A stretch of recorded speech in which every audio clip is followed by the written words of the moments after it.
ওই ছেলেটা সায়েন্স পড়ার উপযোগী না।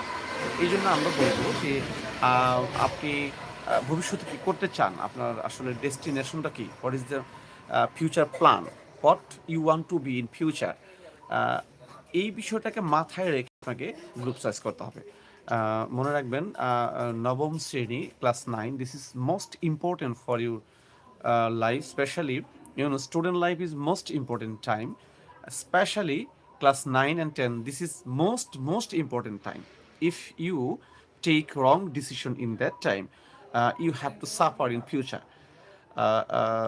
That's why I will recommend you, please think and more think. After thinking, you can decide which group you will take. After taking any group, that you should not think. I think before choosing any group, you should think more and more. Exactly.